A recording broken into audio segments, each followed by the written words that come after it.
नमस्कार दोस्तों, जय श्री कृष्ण, राधे राधे दोस्तों। महाभारत ग्रंथ में मनुष्य को भोजन करते समय कुछ बहुत ही जरूरी नियम बताए गए हैं।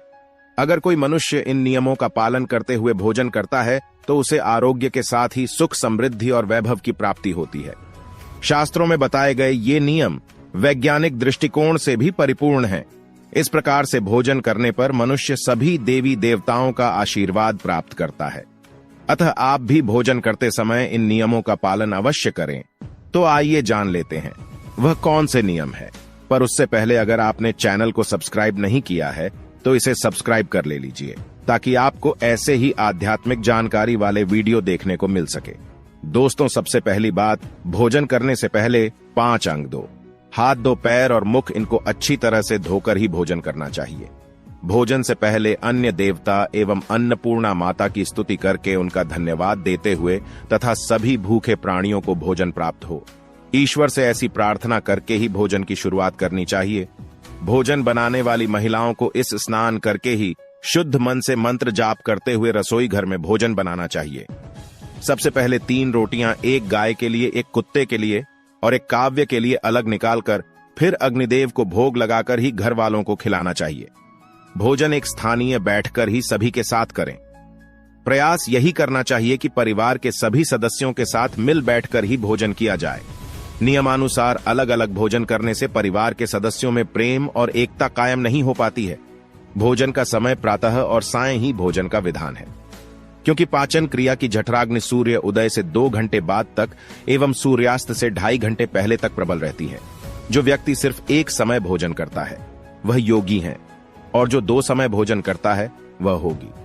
कहा गया, दूसरी बार दोस्तों ऐसी अवस्था में भोजन न करें। शैया पर बैठकर अर्थात बिस्तर पर बैठकर अपने हाथों पर रखकर या टूटे फूटे बर्तन में भोजन कभी नहीं करना चाहिए। मल मूत्र का वेग होने पर भी भोजन नहीं करना चाहिए।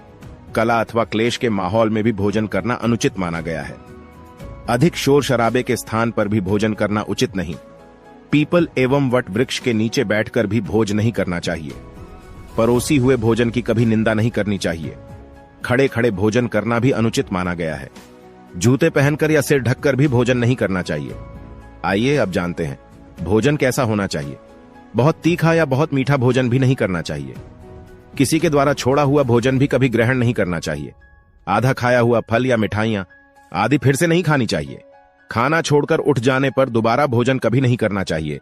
जो कोई ढिंढोरा पीटकर खाना खिला रहा हो वहां पर जाकर कभी भोजन नहीं करना चाहिए। तीसरी बात, भोजन करते समय ध्यान रखें। भोजन करते समय मौन रहे। रात्रि के समय भर पेट न खाएं। अगर भोजन करते समय बोलना आवश्यक है तो केवल सकारात्मक बातें ही करें। भोजन करते समय किसी भी समस्या पर चर्चा न करें। भोजन को बहुत चबा चबा कर खाएं। थोड़ा सा भोजन करने वाले को आरोग्य, आयु बल, सुख, सुंदर संतान और सौंदर्य प्राप्त होता है।